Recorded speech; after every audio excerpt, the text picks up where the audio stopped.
Before watching, please press like to support me in producing more stories. This helps in spreading the video and reaching more people.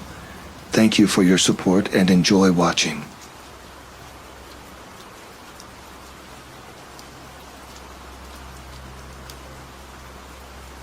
You ever think that some days the universe just decides it's your turn? You're minding your own business, clocking in at the station like you've done for the last decade, and bam, it's your turn. Yeah, that's how I felt on May 12, 1996, in this little place called Harlan County, Kentucky. My name's Jonas Marple. I'm a cop in a town where nothing's supposed to happen. You get the odd call about kids graffitiing the old mining equipment, or an occasional drunk stumbling out of Casey's bar, thinking they can drive. Harlan's quiet, real quiet, and most days, I like it that way.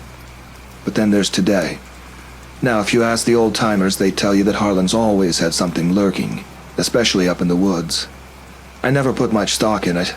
Stories of monsters sound great around a campfire, but they lose their edge when you've got paperwork piled up on your desk from complaints about Mrs. O'Malley's dog crapping in people's yards.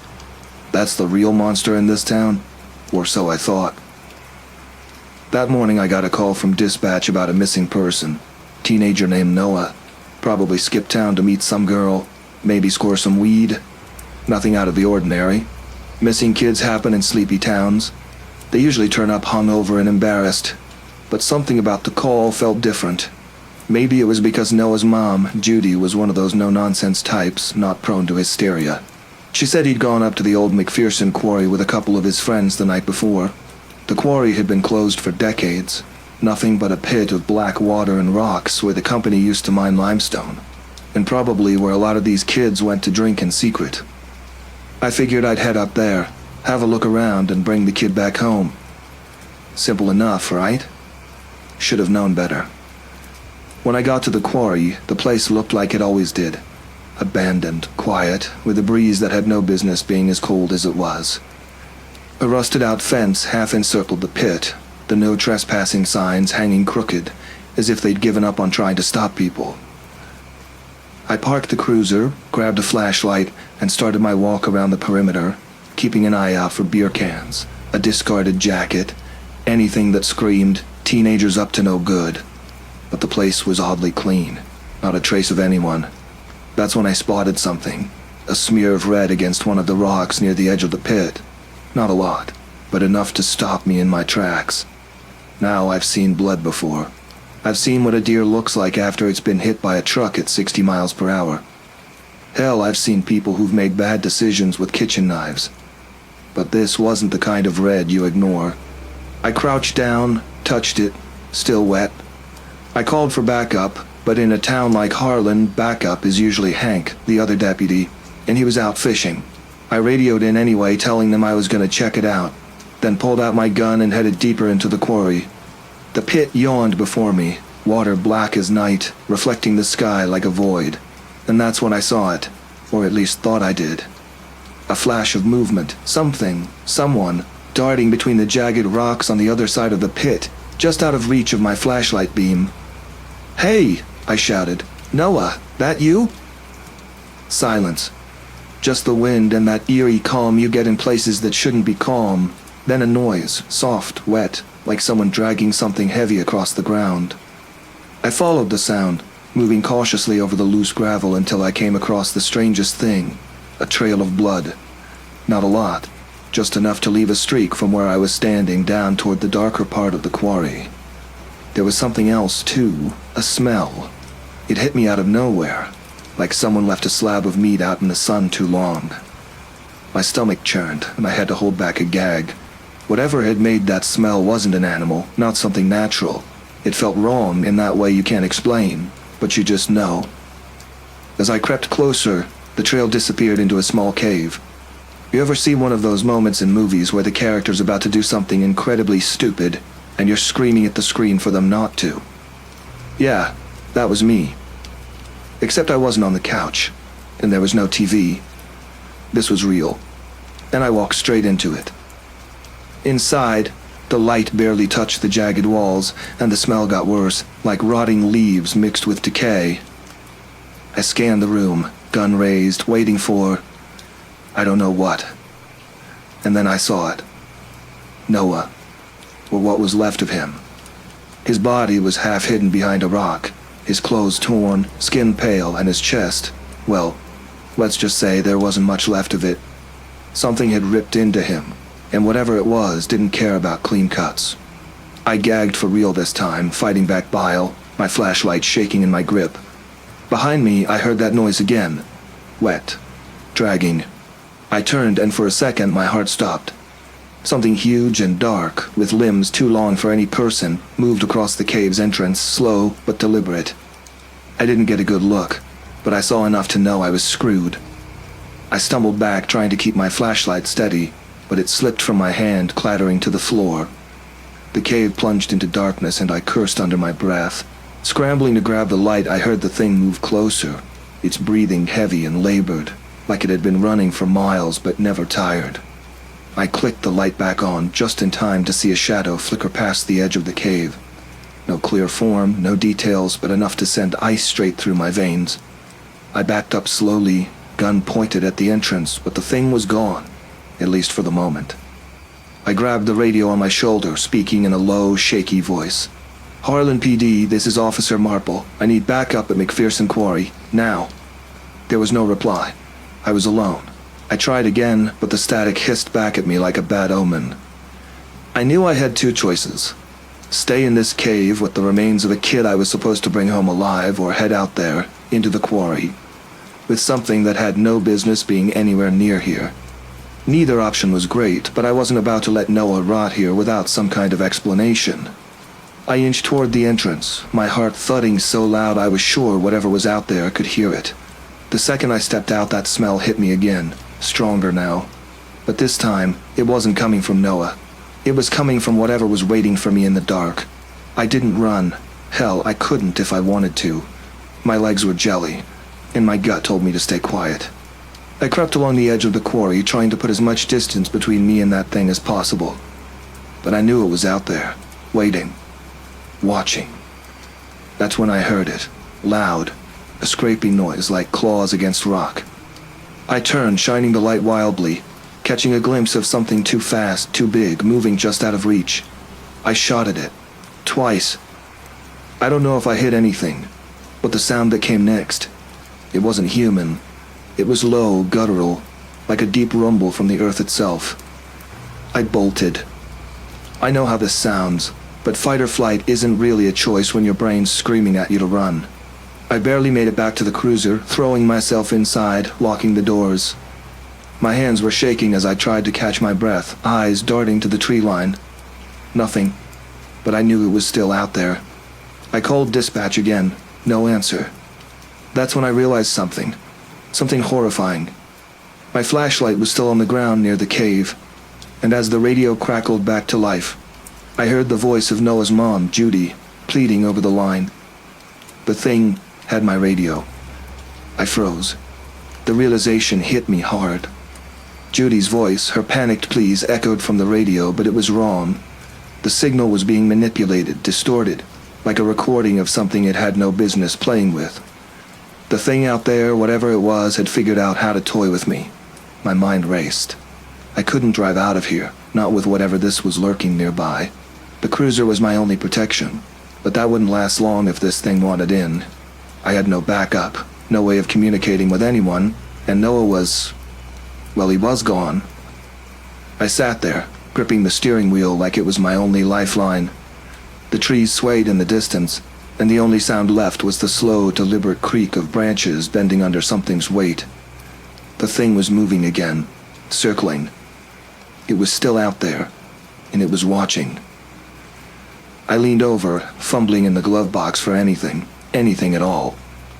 There wasn't much, a half-empty can of pepper spray, a first aid kit, and my old service revolver, stashed there as a backup. I grabbed the revolver, checked the cylinder, 3 rounds left. It wasn't much, but it would have to do. In the distance, I saw a shape move between the trees, too quick to get a good look.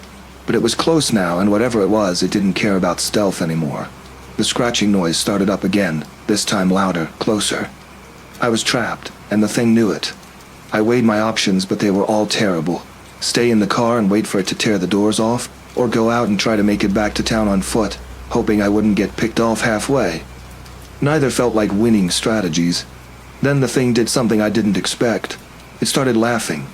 Not a human laugh, but something mangled, broken, like it had heard a laugh before but didn't know how to replicate it. The sound sent a jolt through me. My hands gripped the revolver tighter, heart pounding like it was trying to escape my chest. I glanced back at the radio, now silent, the unsettling voice of Noah's mother gone. I don't know what it wanted from me. Fear, probably. Or maybe it was just toying with me before it came in for the kill. But I wasn't about to die here, not like this, not in some godforsaken quarry where no one would ever find me. With every ounce of will I had left, I opened the door slowly, stepping out into the night. The air was thick with that stench, rotten and decayed. My gun was out, aimed ahead, and I took a few cautious steps away from the cruiser, my eyes scanning the tree line. "Come on, you bastard," I muttered under my breath. "Let's get this over with." The thing didn't keep me waiting. It moved from the shadows, fast, low to the ground, like a panther but bigger, too big. It darted between the trees, its dark shape blending into the night. I could hear it breathing again, raspy and uneven, like it was too large for its lungs. I fired once, missed, fired again, and this time I heard a screech, more animal than anything. It thrashed against the ground, writhing as I approached. The adrenaline kicked in, and I unloaded the last round into whatever part of its body was visible. It stopped moving. I stood there, panting, my breath coming in short bursts. My hands were shaking, the revolver still aimed at the thing lying crumpled in the dirt. Slowly I moved closer, my heart hammering against my ribs, expecting it to leap at me at any second. But it didn't. The thing was huge, easily over 6 feet long, its body twisted and unnatural. Its skin was mottled and leathery, like something that had been stitched together from nightmares. It had limbs, long and sinewy, too many of them, and each ended in claws that dug deep into the earth. It was unlike anything I'd ever seen before, and for a moment I couldn't believe it was real. Then the stench hit me again, confirming the ugly truth. This thing wasn't just real, it was alive. Well, until I put 3 rounds into it. I stood there, gun still drawn, trying to make sense of it. This wasn't something from a cryptid show or urban legend. It was something else, something far worse. But it was dead now. I had killed it. Or at least I thought I had. I took a step back, needing to get to my cruiser and call it in, tell someone what I had found. As I turned, though, I heard the sound I never wanted to hear again. It was subtle at first, a shift of rocks. Then more distinct, a dragging noise, slow and deliberate. I whipped around, gun raised, and saw something that made my blood run cold. The thing was moving again. It wasn't dead, not fully. I don't know what drove me in that moment, maybe survival, maybe fear, but I ran. I bolted back to the cruiser, slammed the door shut, and floored the gas pedal. The tires screeched against the gravel as I tore out of there, leaving whatever that was behind in the dust. I didn't stop driving until I reached the station, and when I burst in, out of breath, Hank was standing there, leaning against his desk, looking at me like I'd lost my damn mind. "What the hell happened to you?" he asked. I didn't answer right away. I couldn't. How do you explain something like that? How do you tell someone about a creature that shouldn't exist but does? A thing that's out there, hunting, laughing. Eventually, I told him what I could. I didn't have all the answers, but I had enough. We called it in, brought a team out to the quarry the next day, but by the time we got there, the thing was gone. No body, no tracks, just the blood and what was left of Noah. They wrote it off as a wild animal attack, called in some experts who tried to say it was a cougar, maybe a bear, but I knew better. Whatever that thing was, it wasn't an animal. It wasn't anything that belonged out there in the woods. I don't talk about it much anymore. Most people wouldn't believe me even if I did, but every so often late at night when the wind blows just right, I swear I can still hear that laugh echoing through the trees. And I know it's still out there somewhere, waiting for the next poor bastard to wander too close to the quarry. Waiting. But not for me.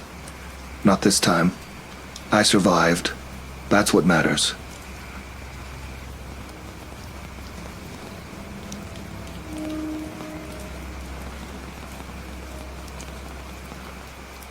In 1994, I had been serving as a deputy in the small town of Bernie, nestled deep in Shasta County, California, for about 8 years. Bernie wasn't a place people talked about much, and that's the way folks here liked it. Small towns have their perks, mostly quiet days, good neighbors, and the type of problems that rarely get out of hand.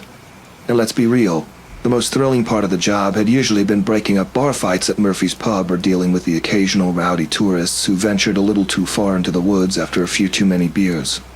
But you don't expect to encounter real trouble in a place like Bernie.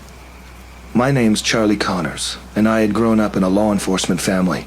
My old man was a cop before me, and so were his brothers. It wasn't a glamorous life, but it was a steady one. I didn't go into the job because I had a passion for busting bad guys or solving major crimes. Nah, I liked the predictability of it, the routine of things. I liked knowing what was coming next. Maybe that's why what happened that night hit me harder than it might have hit someone else. That Tuesday, I was on a night shift, patrolling near the outskirts of the Lassen National Forest. You get strange calls out there, campers lost in the woods, some animal sightings that turn out to be nothing, or the occasional runaway. But this one was different. Dispatch crackled over the radio around 10:45 p.m. It was Jenny, our usual dispatcher. She sounded shaken, which was unusual for her. "Charlie," she said, "we've got a situation. Family from out of town called in a panic. They were camping near Hat Creek and said they saw something." I raised an eyebrow, thinking it was probably some wildlife. A bear, maybe, or a mountain lion. "What kind of something?" I asked, already preparing myself to deliver the classic stay in your tent and don't make any sudden moves speech. She hesitated. "They didn't say it was an animal. They said it was a person. A man, but not quite right." I sighed. "All right, I'll check it out." In my head, I was already guessing it was probably some local lunatic who'd had a bit too much to drink or got lost wandering around in the dark. I drove out toward Hat Creek, the road growing narrower as the trees closed in on either side of me. The moon was high, casting pale light across the landscape, but the woods were dense, and the deeper I got, the more shadows swallowed up the road. I pulled up to the campsite, where the family's RV was parked haphazardly by the tree line. The dad, a guy named Paul from Sacramento, waved me over with wide eyes. "Officer, thank God you're here," he said, breathless. It was huge. It came out of nowhere. My wife and kids are in the RV. Won't come out." "Slow down," I said, holding up my hand. "Tell me what you saw." Paul ran a shaky hand through his hair. "We were sitting by the fire, just roasting marshmallows, and then we heard this noise like crunching. I thought it was a deer, but then I saw it. It looked like a man at first, but it was wrong. Too tall, too thin, and its skin, pale, almost white. It didn't move like a person." I frowned. People claim they see weird stuff all the time, especially at night. Shadows can play tricks on you, especially out in the woods. But something about the way Paul spoke, the panic in his voice, made me pause. "All right, Paul, stay here. I'll take a look around." I grabbed my flashlight and ventured into the woods, moving away from the campsite. The air was crisp, and the only sounds were the occasional rustling of leaves. I didn't expect to find much, maybe a couple of deer or, worst case, a bear. But as I walked further in, I noticed something that didn't sit right with me. The ground was disturbed, not just from animals, but deep impressions like someone or something had been moving through here in a hurry. I bent down and shined my light on the tracks. They were human-shaped but larger than any foot I'd ever seen. And there was something else. Long, shallow grooves trailing behind them, like claws. I heard a crack from deeper in the trees, and I stood up fast, my hand instinctively reaching for the sidearm on my belt. "Hello?" I called out, shining the light in the direction of the sound. No answer. The trees were still, but the air felt heavier now. It wasn't just my imagination. There was something out there. I kept moving forward, trying to tell myself that it was probably just an injured animal dragging itself along. But my gut was screaming at me to turn back. That's when I saw it. At first, it was just a shape, tall and thin, barely distinguishable from the shadows of the trees. My light hit its form and it froze. Its body was elongated, too long for a person, with limbs that seemed unnaturally stretched. its head tilted in a way that no human head should be able to, like a broken doll.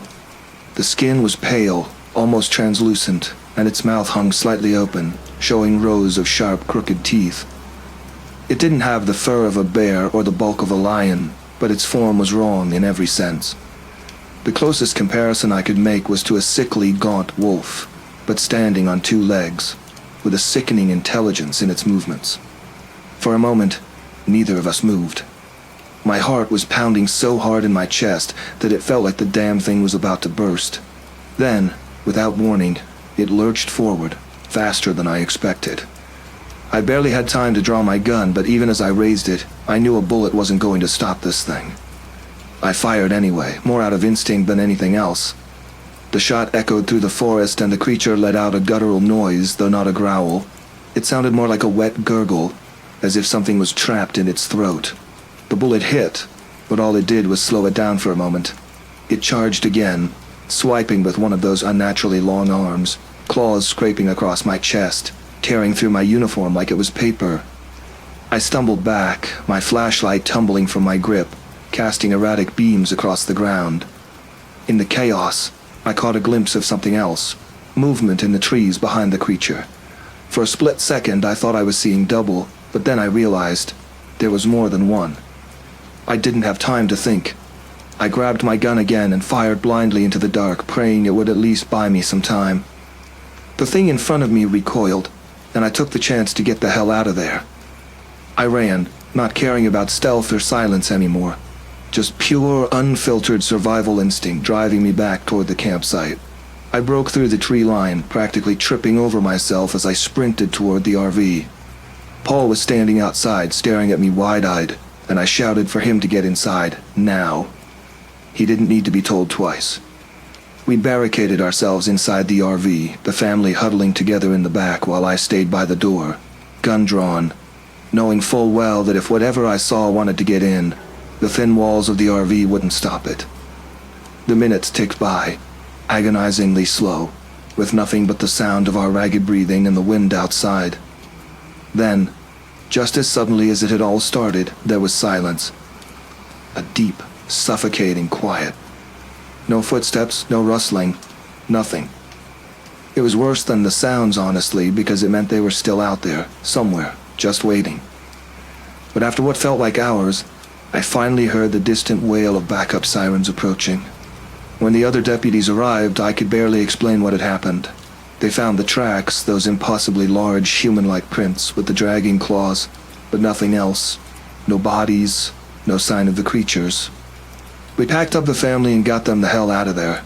But as we drove back toward town, I couldn't shake the feeling that it wasn't over. Those things were still out there, lurking just beyond the edge of the forest, and I had no doubt in my mind that they'd be back. The report said it was just a misidentified animal attack, but we both knew better.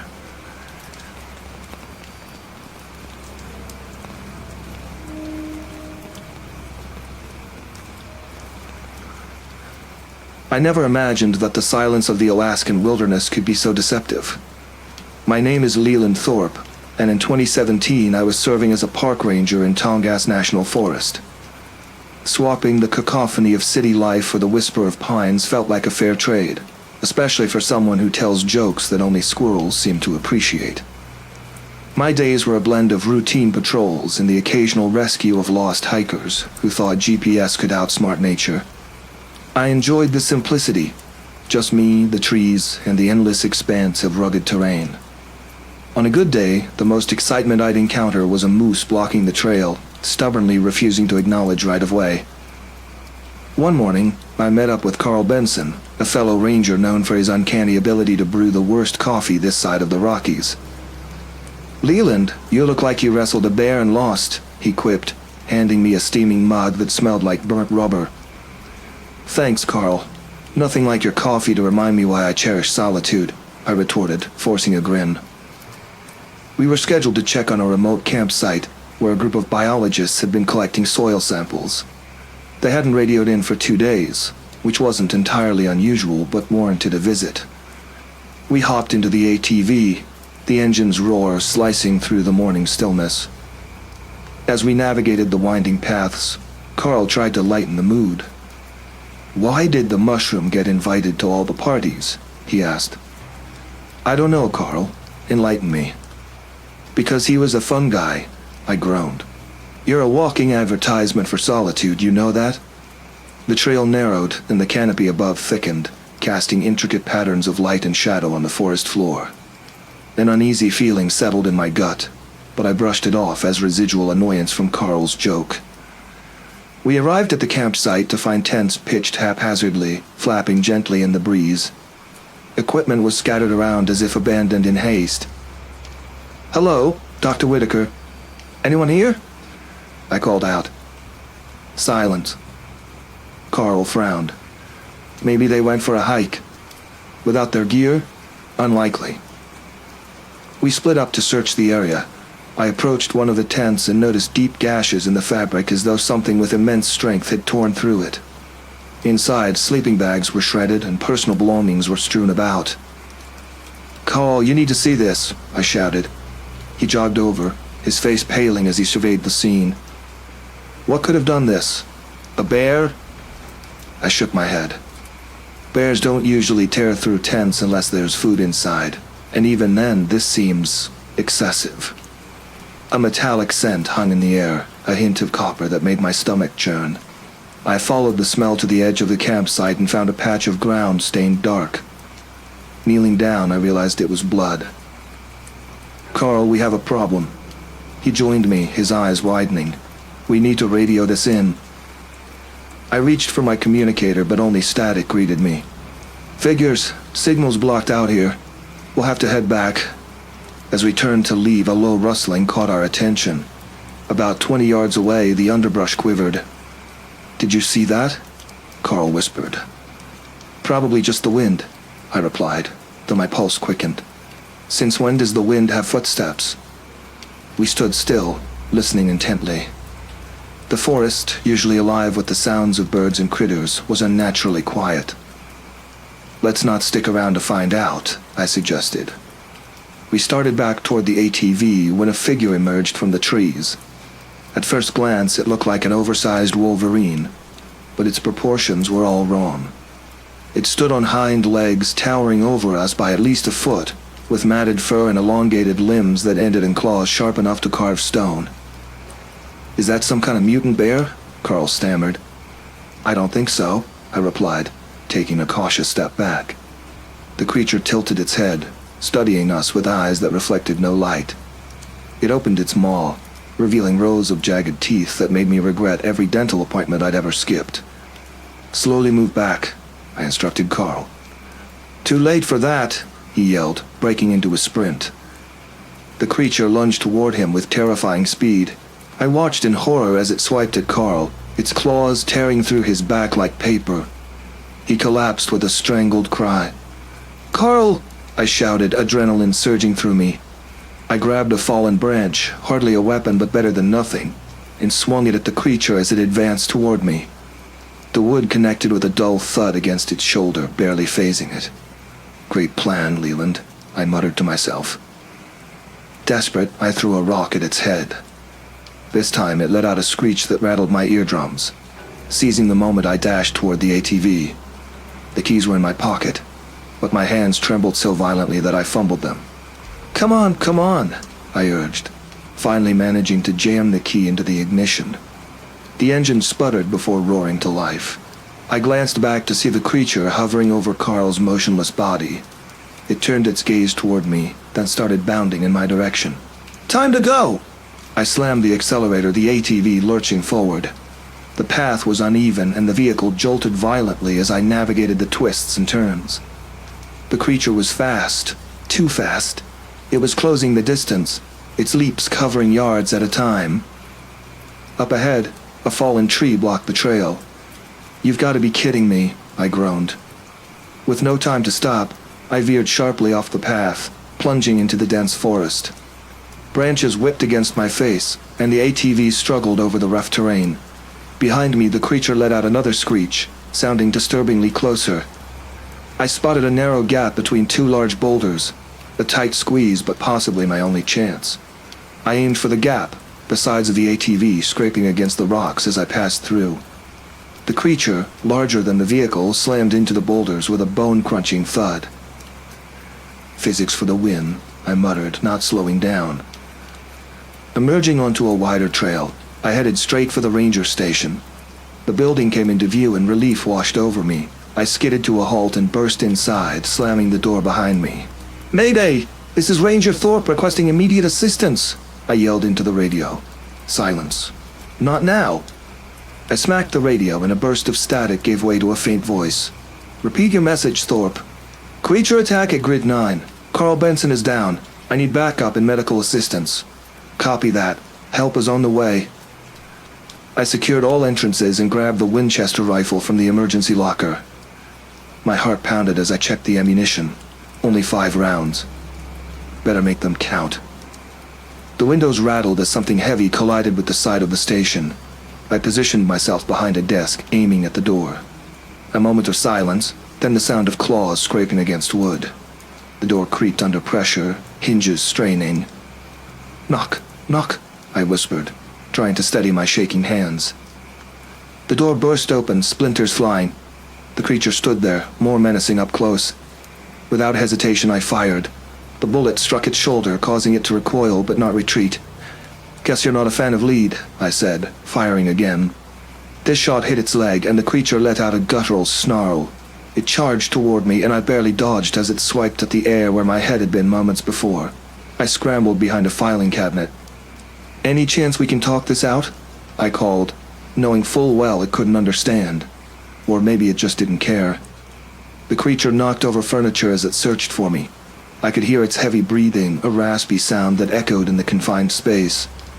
With 2 bullets left, I needed a plan. An idea sparked. The propane tank in the supply closet could be my ticket out. I inched toward the closet, keeping low. The creature was methodically tearing the place apart. Reaching the tank, I waited for the right moment. "Hey! Over here!" I shouted. The creature turned, locking onto me. I aimed and fired at the propane tank as the creature lunged forward. The explosion was deafening. The blast threw me backward, and I felt a searing heat as flames engulfed the room. Debris rained down and smoke filled the air. Coughing, I pulled myself up. The creature lay amidst the wreckage, motionless and charred. "Looks like you couldn't handle the heat," I said hoarsely. Sirens wailed in the distance. Backup had arrived. Paramedics tended to my injuries while firefighters doused the flames. I spotted Chief Reynolds approaching, his face a mix of concern and disbelief. "What happened here, Thorpe?" I glanced at the smoldering ruins of the station. "Had a bit of a pest problem." He raised an eyebrow. "Carl?" I swallowed hard. "Didn't make it." He put a hand on my shoulder. "We'll find out what did this." "Good luck with that," I replied, knowing they'd have a hard time explaining the remains of whatever that creature was. In the aftermath, officials labeled it a freak accident, a gas leak resulting in an explosion. Carl's death was attributed to a wild animal attack, likely a bear. I knew better, but some truths are too strange to accept. As for me, I decided it might be time to consider a career change, perhaps something indoors, where the wildest encounter is a paper jam. Who knew that trading punchlines with squirrels would seem like a luxury?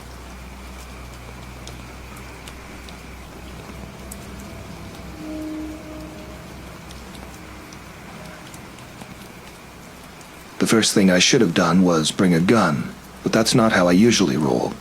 I'm more of a pocket knife and flashlight kind of guy. I guess that's what growing up in the suburbs does to you. Name's Mitchell Harrigan, and I've been camping alone since I was 14, sneaking out with my dad's old tent to escape the monotony of my parents' bickering. You'd think after all those years, I'd have enough sense to arm myself properly. But here I was, unarmed, and deep in the Devil's Hollow. A secluded stretch of forest I found through some obscure hiking forum. Devil's Hollow wasn't your typical weekend warrior's playground. No well-trodden paths, no signs pointing to the nearest picnic spot. This was the kind of place where you had to navigate by the stars, listen to the wind for clues, and follow the deer trails that crisscrossed through thick underbrush. The locals said it was haunted, cursed even, but that's the kind of crap people say to keep tourists out. I wasn't deterred. If anything, the stories intrigued me. I parked my truck at a clearing about 10 miles off the main road. The air was crisp, and the trees loomed tall and close, their branches knitting a canopy that shut out the late afternoon sun. I shouldered my pack, did a quick check of my gear, and headed into the woods, eager to set up camp before nightfall. I knew the temperature would drop fast, and I wanted a fire going before the cold seeped into my bones. About 2 hours in, I found a decent spot by a stream. It was quiet, with just the sound of water and the occasional rustle of leaves. I pitched my tent, gathered some wood, and had a fire crackling in no time. As I sat by the flames, eating jerky and listening to the night come alive, I felt that familiar sense of peace. Out here, alone, I could clear my head, forget about the bills piling up back home, the dead-end job, and my ex who still had half my stuff. The first hint that something was off came just as I was drifting off to sleep. It wasn't a sound, more like a vibration, a low hum that I could feel through the ground, almost like a distant engine. I sat up, rubbed my eyes, and listened, but it stopped as soon as I was fully awake. I shook it off as my mind playing tricks on me, lay back down, and forced myself to sleep. When I woke up, it was still dark. My fire had died to embers, and the air had a sharp, biting chill. The hum was back, only now it was louder, more rhythmic, like the beat of a giant drum far off in the distance. I unzipped the tent, grabbed my flashlight, and stepped out. The beam cut through the darkness, illuminating the trees and the fog that had settled over the stream. I scanned the area, moving slowly, the light revealing nothing but more trees, more fog. But the sound continued, growing louder, closer. I aimed the light towards the source, and that's when I saw it. Something moving between the trees, just beyond the reach of my flashlight. It was large, at least 7 feet tall, and moved on all fours, though there was something disturbingly human about the way it crawled, its limbs bending in unnatural angles. The fur, or what I assumed was fur, was matted, clumped with dirt and debris, and as it moved I caught glimpses of pale, almost translucent skin beneath. I should have turned and run right then, but curiosity or maybe stupidity kept me rooted to the spot. The creature stopped, turning its head towards me. I couldn't see its face, thank God, but I felt its gaze, the intensity of it, like it was sizing me up, deciding whether I was worth the effort. Then, in a burst of speed that defied its size, it dashed out of sight, leaving behind an eerie silence. My heart was pounding, but I wasn't about to let fear take over. I wasn't some rookie camper who panicked at the first sign of trouble. I knew the rules. Keep calm, stay alert, and never, ever run unless you absolutely have to. But that thing, whatever it was, had shattered the calm, and I wasn't sure I wanted to stick around to find out what it would do next. I packed up as quickly and quietly as I could, dousing the fire and stuffing my gear into my pack. My hands were shaking, making every task harder than it should have been. The hum had returned, fainter now, but still there, drumming at the edges of my sanity. I grabbed my flashlight and started back towards the truck, keeping my steps light and my ears sharp. The trail seemed different on the way back, the trees closer together, the underbrush thicker, like the forest itself was trying to keep me there. Every sound made me jump, a snapping twig, the rustle of leaves, the wind through the branches.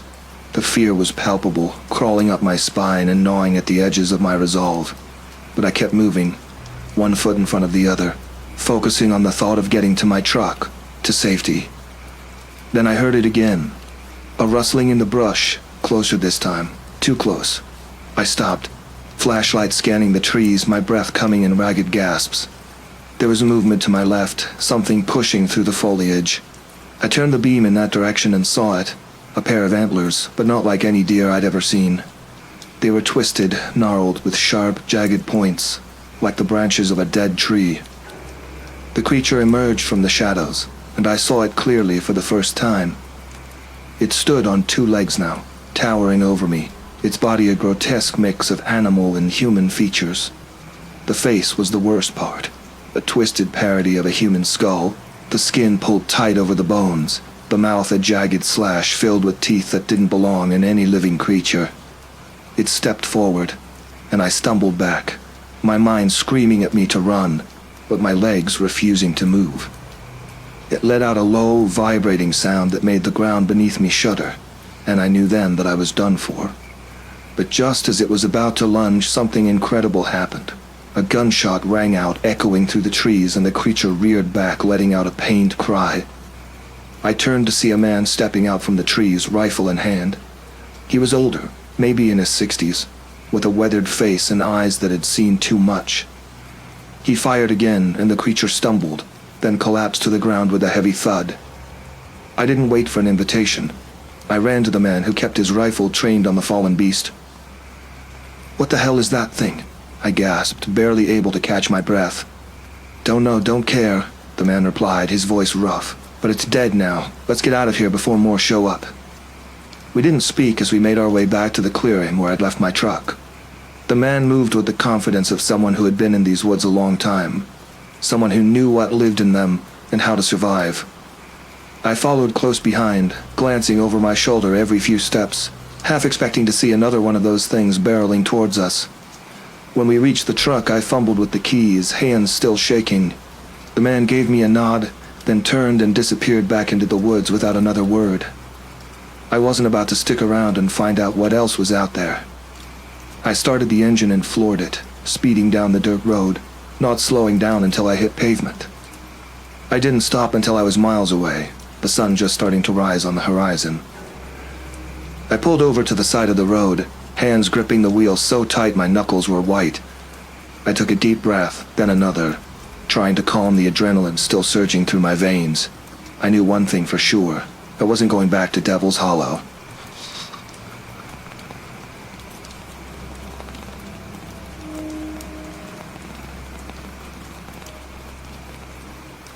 I wasn't planning to be back in Rapid City in 1998, but life has a way of pulling you to places you thought you left behind for good.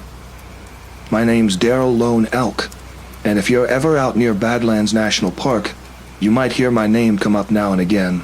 I was back home because my cousin Jack had gone missing, but folks didn't seem too concerned. That's how it is out here. People wander off sometimes, come back a little worse for wear, and no one asks too many questions. But this time, I knew something was different. Jack wasn't the type to just up and disappear. We grew up together on the Pine Ridge Reservation, and he was the kind of guy who had his routines, a creature of habit. Every morning like clockwork, he'd head out to his favorite fishing spot along the White River, even if the fish weren't biting. When he didn't come back after 3 days, his wife Mary called me. I figured it was nothing at first.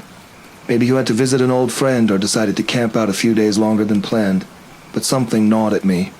Maybe it was how Mary's voice cracked when she asked for help, or maybe it was the way the wind blew that day, carrying a certain weight with it. You learn to listen to those kinds of things out here. I drove out to Jack's usual spot, a couple hours from town. The dirt road twisted and turned through rolling hills and canyons, with nothing but prairie as far as the eye could see. The wind kicked up dust, making it hard to see past a few feet ahead, but I knew the road by heart. I'd been down this path too many times to count. When I arrived, his truck was there, parked just where it always was. The sun was starting to dip low in the sky, casting long shadows that stretched out across the plains. Jack wasn't anywhere to be seen, though. I checked the truck, keys still in the ignition, a couple empty beer cans in the front seat. Nothing out of the ordinary, except for the fact that Jack wasn't there. I made my way down to the riverbank where he liked to fish. The water moved slow and lazy, a steady, unhurried flow. But something about the air didn't sit right. It was too still, too quiet. Not even the usual sound of crickets or the wind rustling the grass. It was like the land itself was holding its breath. And then I saw it. A pile of fishing gear, scattered haphazardly, as if dropped in a hurry.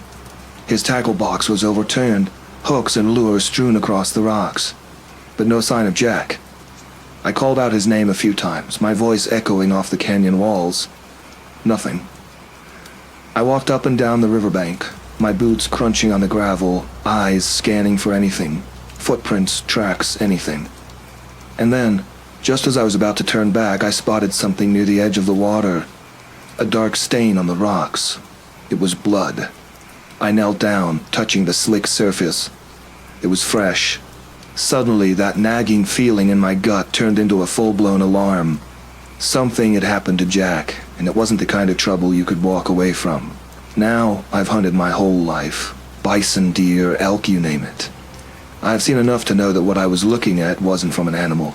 This wasn't a scrape with a bear or a mountain lion. This was something else entirely. The blood trail led away from the river and up into the hills, toward a rocky outcrop that we locals call Ghost Ridge. The ridge got its name for a reason. Old stories passed down from generation to generation warned of strange things happening there. Disappearances, sightings of creatures that didn't belong to this world. I never paid much attention to those stories, but standing there with blood on my hands and no sign of Jack, I started to wonder if maybe the old-timers knew something we didn't. Against my better judgment, I followed the trail. The wind howled through the canyon as I climbed higher, the temperature dropping with each step. I reached the top of the ridge, my breath coming in short, sharp gasps. And that's when I saw it. There was a cave, hidden among the rocks, the entrance barely wide enough for a grown man to squeeze through. The blood trail led inside. I didn't have a gun with me. I never did on these kinds of trips. Jack and I always said there wasn't anything out here you needed a gun for. Just a good knife and some patience. But as I stood there at the mouth of that cave, I wished I had brought one. I took out my flashlight, the beam cutting through the darkness as I stepped inside.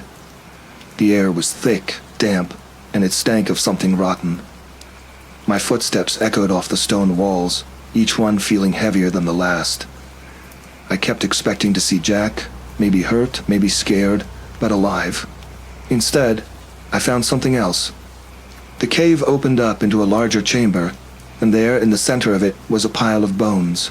Human bones. Some of them old, cracked, and weathered with time, others fresh, still clinging to bits of flesh. I felt bile rise in my throat, but I swallowed it back. There was no sign of Jack among the bones, but I knew he wasn't far. Something had taken him. Something had been taking people for a long time, judging by the size of that pile. And then I heard it. A sound like a low, wet rasp, coming from deeper within the cave. I turned my flashlight toward the noise, and that's when I saw it. It wasn't like anything I'd ever seen before. At first I thought it might be a mountain lion, but the shape was all wrong. It was bigger, bulkier, with legs too long and a head that was almost canine, but warped, stretched in ways that didn't make sense. Its skin was patchy, almost translucent in some places, like it had been rotting away for years, yet it moved with the speed of a predator. I froze, flashlight shaking in my hand. It stared at me, muscles twitching, its breath a ragged wheeze.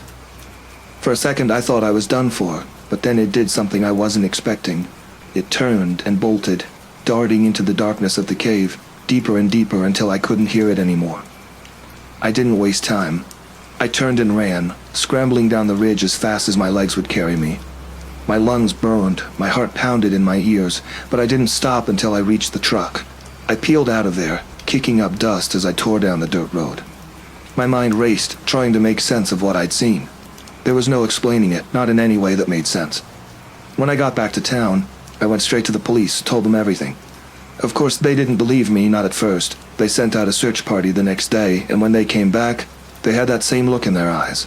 They hadn't found Jack, but they found the bones and the blood. They chalked it up to an animal attack. Said maybe a pack of wolves or coyotes had dragged off the bodies. But I know better. That thing I saw in the cave wasn't a wolf, and it wasn't a coyote.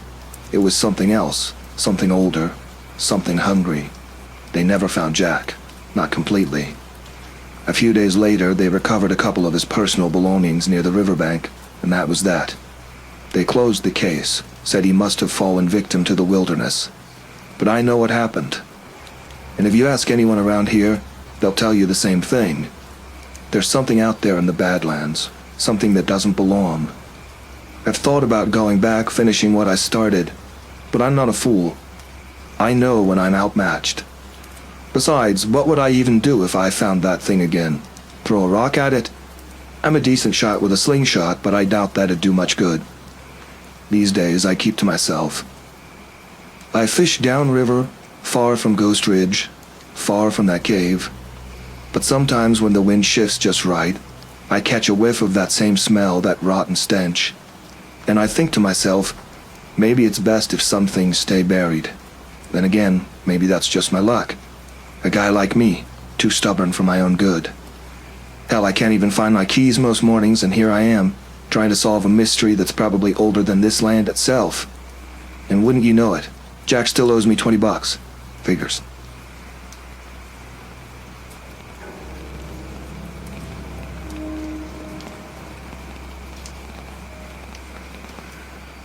They sent us in that morning, sometime around June 2003, to handle an operation in the forest near Yungas, Bolivia.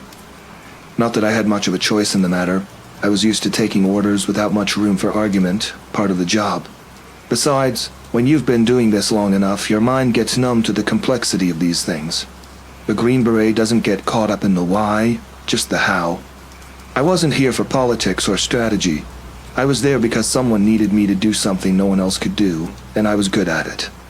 My name's Jonas Riggs. I'd been in service for about 9 years by then. Came from a small town in Georgia, where the only thing anyone knew how to do was get into trouble and get out of it. My father worked as a mechanic, my mother a nurse, and both of them were dead set on me doing something important. And here I was, in the jungle, half a world away from important, swatting bugs off my neck and pretending to care about whatever mission briefing they'd just given me.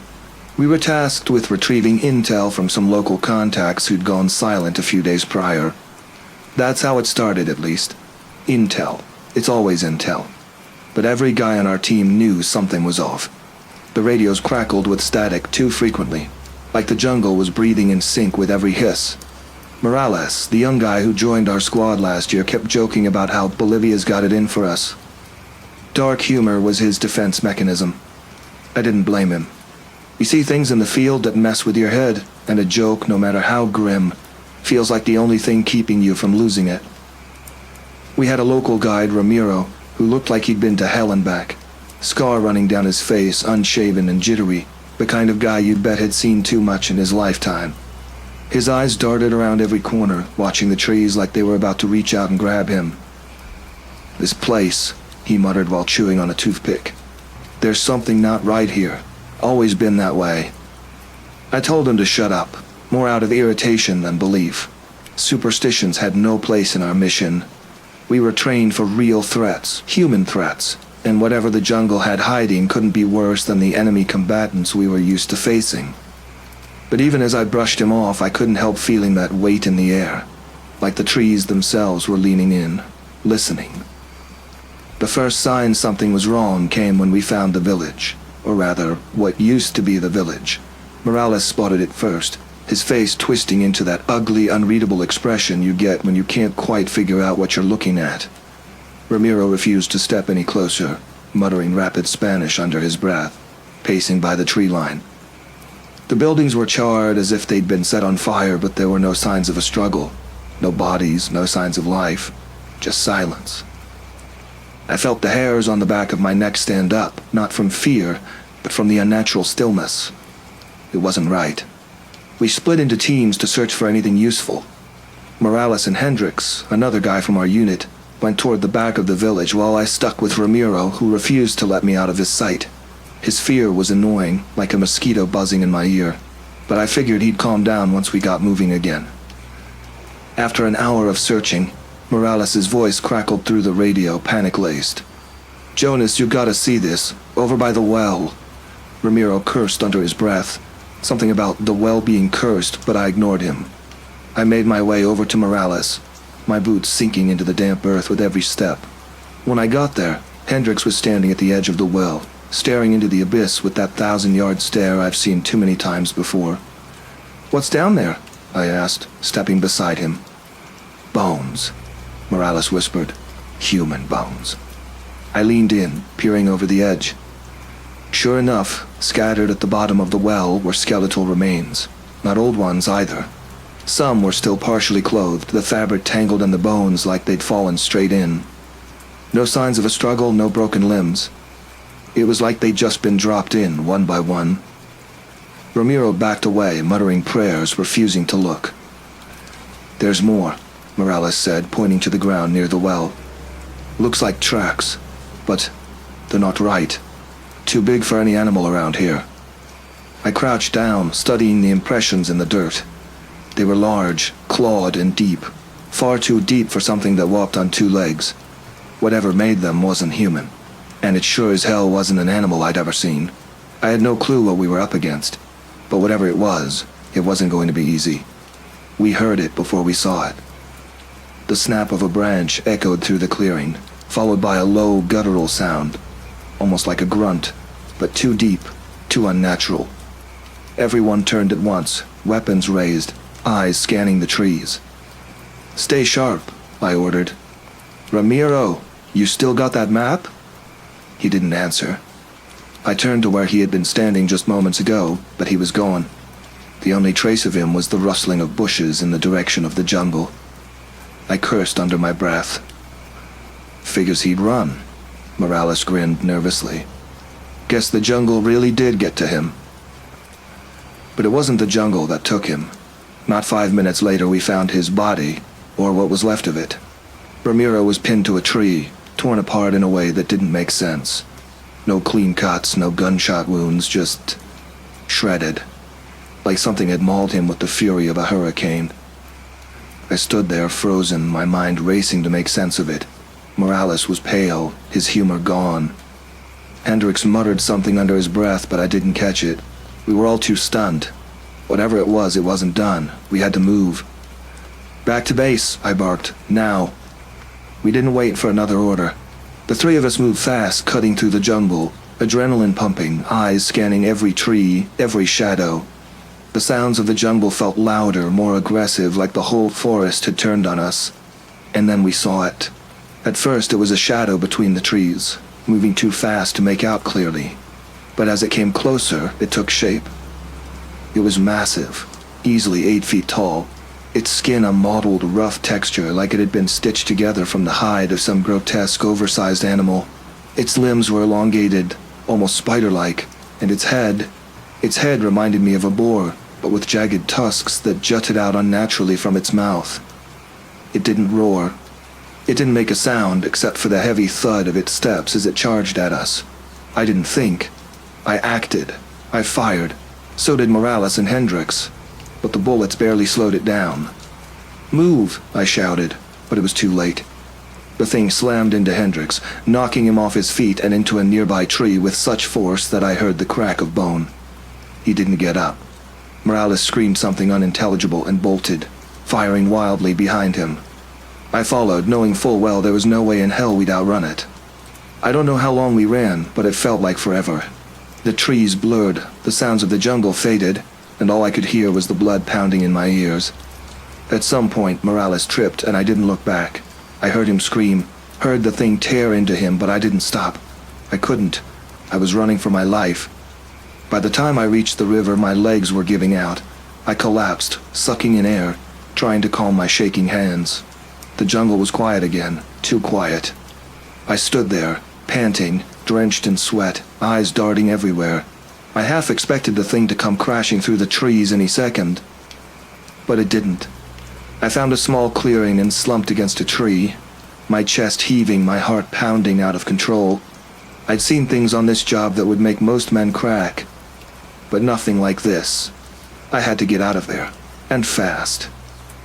That night, when I finally made it back to base, alone and half-crazed, I told them everything. The village, the bones, the thing that had killed my team. They didn't believe me, of course. Why would they? Monsters don't exist. But I know what I saw. Whatever that thing was, it wasn't human. And it's still out there somewhere in the jungle, waiting for the next unlucky bastard to cross its path.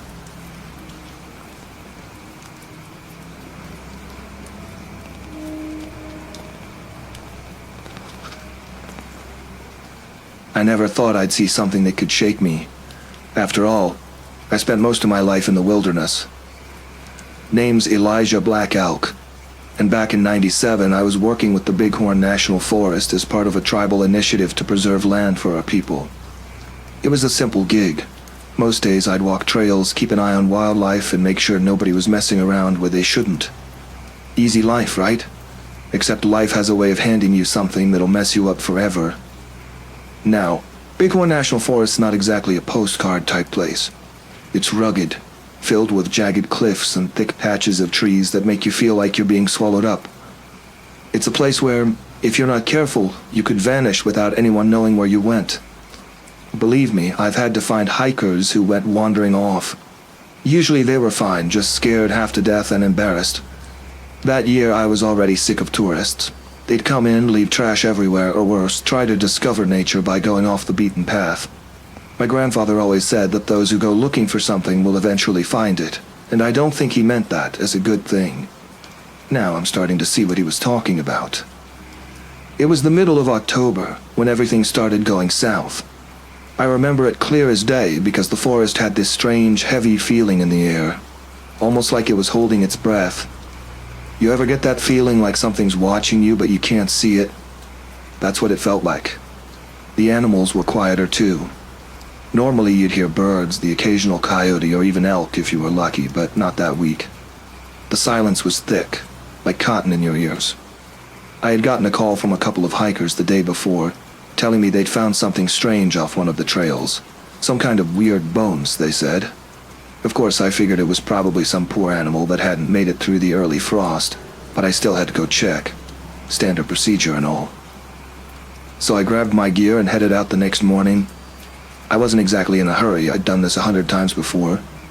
It's funny how routine can make you careless, though. How familiarity breeds this stupid kind of confidence. I wasn't thinking about anything out of the ordinary when I started down the trail. The place where the hikers claimed they found the bones was a little ways off the main path, near a clearing that nobody should have been in. I found it after about a 30-minute walk. As soon as I got there, something felt wrong. The air was stale and the clearing didn't feel right, like it didn't belong. The trees surrounding it were taller than the others in the forest, and their branches bent inward, almost like they were trying to block something out, or in. I spotted the bones pretty quickly. They weren't like any I had seen before. There was a weird shape to them, elongated, like if you stretched out a wolf's skeleton but gave it extra joints where there shouldn't be any. And the skull, God, the skull. It looked like a cross between a bear and something I couldn't quite place. Something older, maybe. The teeth were jagged, too, uneven, like they were meant for tearing into something tough. At first I was sure it was just a deformed animal, maybe a mutation, something nature cooked up in one of its stranger moods. But as I crouched down to get a better look, I noticed something that made my stomach flip. The bones weren't old, they were fresh, clean, like something had stripped the flesh off recently. I had seen plenty of scavenged kills in my day, but this was different. The marks on the bones weren't from animals. They looked surgical, deliberate. I backed up a step, my boots crunching on the dry leaves, and that's when I heard it. Not the forest, but something moving through the trees behind me. Slow, deliberate. At first, I thought it was a bear. I had my hand on my rifle, ready to make some noise to scare it off. But when I turned around, it wasn't a bear. What I saw still haunts me, even though I can barely explain it. It was huge, first of all. The thing had to be at least 8 feet tall, hunched over, moving on all fours. But the joints in its legs and arms were wrong. They bent backward, like a dog's, but twisted somehow. Its skin was leathery, taut against its bones, and its head was elongated, much like the skull I had seen on the ground. But what made my blood run cold was its face. There wasn't one. Where its features should have been was just smooth skin stretching tight over its misshapen skull. I stood there, frozen, gripping my rifle like it was the only thing keeping me tethered to reality. The thing stopped, cocked its head at me like it was curious. Or maybe it was trying to figure out what I was. My heart hammered in my chest, but I didn't move. I didn't even breathe. Then it lunged. It happened faster than I could process. 1 second it was just standing there. The next it was barreling toward me like a freight train. I didn't think, I just acted. I raised the rifle and fired. The bullet hit it square in the chest, and for a split second I thought I was okay. Thought maybe I'd get out of this after all. But it didn't drop. Instead it stumbled, let out this terrible choking sound, and then it straightened up, like it was shrugging off the bullet. And then it came again. This time, I ran. I wasn't about to stay and see what happened next. I tore through the forest like a madman, my boots slipping on the wet leaves, branches whipping my face. I didn't care. I just needed to get away. But the thing was fast. Too fast. I could hear it crashing through the underbrush behind me, gaining on me. I broke out into a small clearing, and that's when I saw the cabin. It wasn't supposed to be there. Hell, I'd been through this area a dozen times and never seen it before, but I didn't have time to question it. I ran for the door, flung it open, and slammed it shut behind me. The inside of the cabin was dark, musty, like nobody had set foot in it for years. There were no windows, just a single door, and the walls were thick logs. I pressed my back against the wood, breathing hard, trying to listen for any sound of the thing outside. It was quiet for a long time, too quiet. Then I heard something scraping along the outside wall, slow and deliberate, like it was testing the place. I raised my rifle again, waiting, but it never came inside. After what felt like hours, the noises stopped. I sat there, gripping my rifle so tight my knuckles ached, waiting for something, anything to happen. But there was nothing. Eventually exhaustion took over, and I must have fallen asleep. When I woke up, it was morning. The light filtering through the cracks in the door told me it was safe, at least for the time being. I cautiously opened the door and stepped outside. The forest was normal again, the eerie silence from the day before replaced by the usual sounds of birds and the wind in the trees. I was halfway back to the ranger station when I heard the sound of a helicopter overhead. Rescue teams, no doubt searching for the hikers who had reported the bones. I waved them down, figuring they'd want to hear about the weird creature I'd encountered. Except, when they landed, the search party wasn't there for the hikers. They were there for me. Turns out the hikers never made it back to report what they saw. They were found, what was left of them, near the clearing. Bones stripped clean just like the ones I had seen. The thing had gotten to them before I did. I tried explaining to the search team what had happened about the creature, but they looked at me like I'd lost my mind. They chalked the whole thing up to a bear attack, said I was lucky to have survived. They didn't believe me. But then again, who would? Who would believe that something like that is out there, lurking in the woods? A week later, they called off the search, said there was no more danger. But I know better. Whatever that thing was, it's still out there. And next time, I don't think it'll let me get away so easily. Let's just hope I'm wrong. But hey, I've been wrong before. Like that time I thought camping in these woods was a good idea.